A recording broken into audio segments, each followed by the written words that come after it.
Hey, how's it going, guys? It's Nate here. And released almost 8 years ago on that oh-so-fateful November day, I don't think there's very many people that predicted Skyrim would continue to occupy such an active player base all this time later. And the modding community is definitely a force we have to thank behind the Elder Scrolls V's astounding longevity, that even so many years after her debut, has been providing Skyrim with a non-stop flow of fresh, quality content. So, in today's video, we'll be diving into another 5 of my favorite creations, uploaded in the past year or so.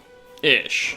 Anyway, sit back and relax, as we dive into issue number 5 of 5 immersive mods you may have missed for The Elder Scrolls V Skyrim. Starting off, have you ever wished you could just stop playing Skyrim for a while and let a computer take over the actions of your character?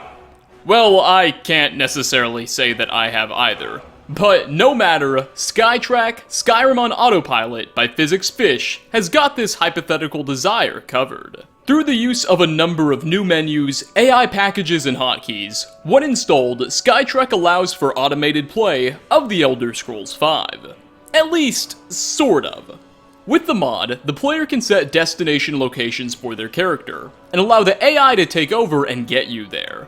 My character on screen right now isn't being controlled by me personally, at all. This is all the mod navigating. From SkyTrek's menus, you can additionally adjust your speed, from a walk, to a light jog, to a full-on sprint. And from the MCN, you can even toggle automated combat. So in the instance that your character is attacked by bandits or some not-so-cuddly woodland critters, the AI will be able to defend itself.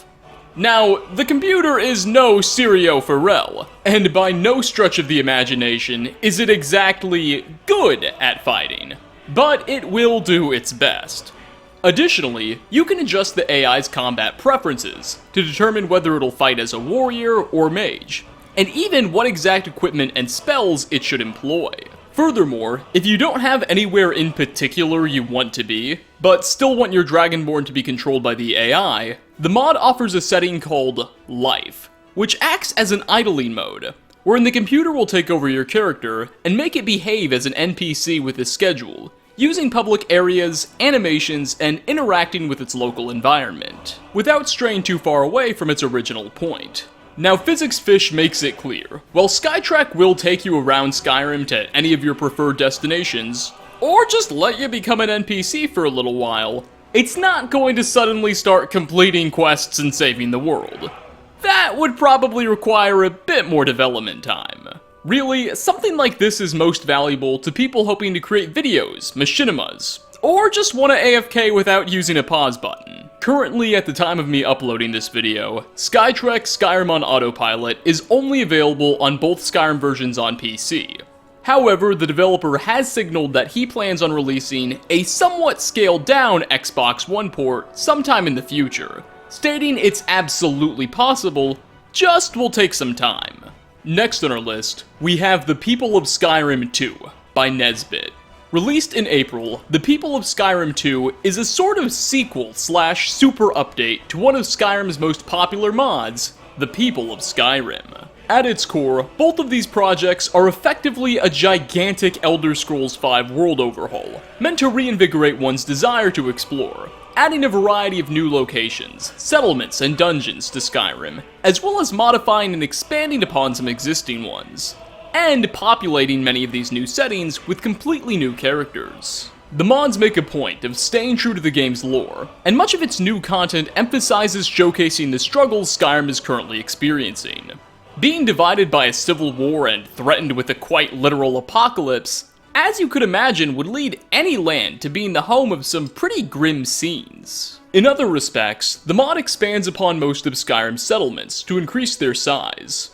Whiterun, described in the game's lore as being among the largest and most prosperous cities in northern Tamriel, may not have lived up to that reputation in the vanilla game. However, with The People of Skyrim, it sees some major growth on its outskirts that brings it just a tad closer to what the lore led us to expect. As mentioned, The People of Skyrim also features its own entire new settlements, such as Lizard Point, a community of Argonian refugees near Dawnstar. And it's not just dwellings for NPCs to live in. TPOS adds in a variety of new player homes as well. Some within cities and towns, others are elaborate secluded residences in the wilds. Entire new dungeons in the form of ancient Nord and Dwemer ruins have also been injected, and are among my favorite elements of the mod, offering new challenges and opportunities for combat and glory. My personal favorite of these is Falls in Din, a massive dwarven structure located in Eastmarch, with a number of puzzles to challenge you, traps to surprise you, and Falmer to murder you to death. New characters inhabit many of these new places, as well as play minor roles in some new random encounters, though they're mostly generic, meant to simply represent a more bustling population, and lack their own thought-out backstories. Overall, in many respects, the original People of Skyrim felt like a DLC-sized mod, and, in my opinion, has always been one of Skyrim's must-tries. This new Part 2 version features most of the content found in the original, but builds upon it with even more places to visit and encounters to find, as well as an entire custom quest, sending players to a fresh new island to face off against the Thalmor. Of course, the People of Skyrim 2 also comes with a variety of patches and more miscellaneous fixes, making it further stable than its predecessor. The mod author Nesbit has promised to continue expanding upon the People of Skyrim 2, in the form of a plethora of upcoming updates as time goes on, and leave the old one in its current state. So, if you were a fan of the original, or just never got to check it out, the People of Skyrim 2 is definitely a mod worth giving a go, and it's available on both Skyrim PC versions, as well as the Xbox One. Coming in at number 3, speaking of recently released world overhauls, I give you The Great Cities, Minor Cities and Towns by Soldier of War. Now, I wouldn't actually recommend using this mod alongside the People of Skyrim 1 or 2, as both edit a lot of the same regions, and you could run into some awkward conflicts if you have both enabled at once. Instead, I'd advise you try both out and pick whichever you prefer. Well, the People of Skyrim added a whole bunch of new locations and modified some existing ones.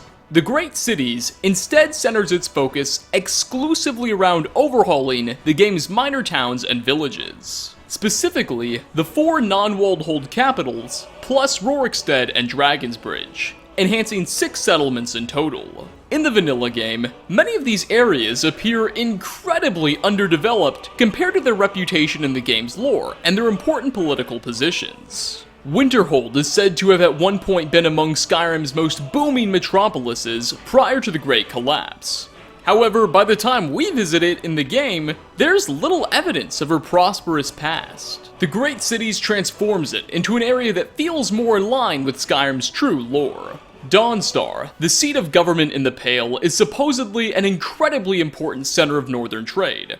However, appears as little more than a cluster of houses on some snow in vanilla, left completely undefended. TGS makes a number of expansive structural adjustments, and surrounds the city with a proper set of walls. Similar changes can be seen to Falkreath, Dragonsbridge, Morthal, and Rorikstead, all becoming proper metropolises with the Great Cities. The mod author had begun his work by overhauling each of these locations individually, and releasing them as independent mods. The Great Cities represents a package of all of that past work.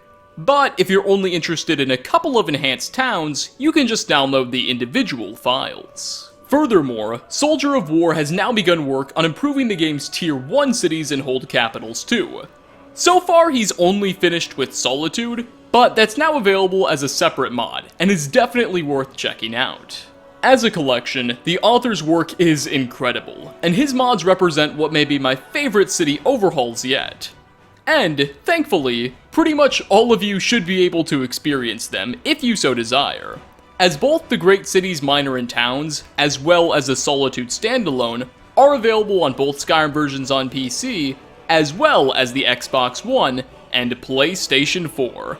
What a unicorn that is. For a 4th spot, here's a mod that I'll admit isn't necessarily immersive or lore-friendly, but my gosh, is it not something. This is the Infinity Gauntlet by Fafnir Etherean. You can probably already take a good guess at what this project does. It introduces the Infinity Gauntlet as well as 6 stones and a couple of unique armor sets, all based on the Marvel universe to the Elder Scrolls universe. And yes, before you even ask, you can snap. Once you've installed the mod, each of the new Infinity Stones which you'll have to find will come with their own custom unique spells attached. And once you've collected all 6 of them and added them to your gauntlet, you'll be able to bring balance to the universe, if you will, and snap your fingers, killing all non-essential life in your immediate vicinity. Unfortunately, due to some pretty major limitations in Skyrim's game engine, the power of your snap only extends a few meters, so it's not quite the same as Thanos's, but I suppose it's still pretty neat at least. To get started with the mod, simply head over to the Labyrinthian, where you'll find a frightening, yet familiar-looking purple orc named none other than Thanos, battling against the mod author's best effort at a Doctor Strange NPC. Both will be clad in a custom set of armor that can be looted. And both these NPCs will be hostile not only to each other, but the player as well, so be ready for one heck of a 3-man free-for-all. Once you've defeated both of these foes, which you should because let's be honest, neither Thanos nor a wizard man are any match for the Dovahkiin, you'll be able to loot the gauntlet from the purple orc's inventory. And a journal that details the locations of the 6 Infinity Stones you must find in order to power it, leading you on a brief scavenger hunt to collect them all. As I stated, each stone once collected will grant the player a new custom spell, only castable when the gauntlet is equipped, though none of these are really anything to write home about. Once all 6 stones have been gathered, the gauntlet can be fully powered, and you'll be able to use the special Snap ability I told you about. Quite frankly, this isn't exactly the type of mod you'll want to leave enabled for more than just messing around with it. But nonetheless, it's a novel, enjoyable way to spend an hour or so. And finally, last on our list, uploaded just this January is Skyrim Reputation by D. Siren. I think I speak for a lot of people when I say that it's frustrating to have saved the world from certain doom, pulled the land out of a bloody civil war, and restored many of Skyrim's most significant guilds to glory, only to be treated like an absolute nobody, or sometimes even mocked by everyone around me whenever I enter an inn. Make it quick. Leave me alone. Can't you see I'm upset? Well, if you too find this social dynamic somewhat irritating, Skyrim Reputation is the cure to your ailments. Quite simply, it introduces a new reputation system that causes the game's various non-playable characters to treat you like the hero or villain you really are, without getting in the way of gameplay. If you are that legendary champion who saved Skyrim, you can now expect the people who walk past you to gawk in amazement and gratitude, hurling praise upon their savior. You've done us a great service. Dragonborn. It's an honor. Merchants and shopkeepers will even lower their prices considerably out of respect. However, if you're a villainous, evil Daedra-worshipping, civilian-slaughtering bad guy, you can instead expect characters to hurl insults at you whenever in your company. I hope you're not here to start some trouble. I'll fight you if I have to. Have I done something to make you bother me? Sometimes going so far as to straight up run away from the player character out of fear. Shopkeepers will demand higher prices to be paid in order to be willing to do business with you, and you'll really just get the feeling that you're not at all wanted. Luckily, you won't be denied any quests or gameplay opportunities no matter who you decide to be. The mod purely focuses on radiant dialogue and prices. So, good or bad, you'll still get to pursue the game and engage in storylines however you please. The mod does all of this by creating 2 new mechanics. The first is a fame system, which will dictate just how many of Skyrim's citizens are familiar with you. It can be increased by doing just about anything of consequence, from slaying a bandit to completing quests. As you can imagine, significant actions like defeating Alduin will pretty much max out your fame in no time. The second is the reputation spectrum itself. This is what decides how the characters who know about you feel about you.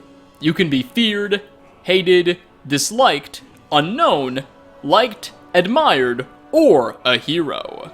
Doing good things like helping citizens with quests, clearing bandit encampments, and slaying dragons will improve your reputation, whereas bad things like murdering and stealing will cause it to decline. The mod author has done an incredible job in making just about any type of decision or action you choose to pursue have some sort of weight on both of these systems. If you're wondering, so wait a minute, does pretty much every quest have some sort of impact on this? Is it really every single decision I make? Well, pretty much yeah, almost. That's what makes this mod so great. Furthermore, Reputation's mod configuration menu is incredibly user-friendly and adjustable, allowing you to play this just how you want to. Unfortunately, the only downside is that this experience is currently only available for Skyrim players over on the PC. D-Siren hasn't signaled whether or not he intends, or if it's even possible, to move this mod over onto the Xbox One or PS4. However, fingers crossed. And with that, we are going to wrap up 5 mostly immersive mods you may have missed for the Elder Scrolls V Skyrim issue number 5. Thanks for stopping by, everybody. Which of these projects did you find to be the coolest or most interesting? Which have you already messed around with, and which one should I explore in the future? Leave a comment down below. As always, like ratings are very much appreciated. A huge shout out to the patrons on screen for supporting me in making this content. Again, thanks for watching, and I hope to catch you all in my next video. Peace out, everyone.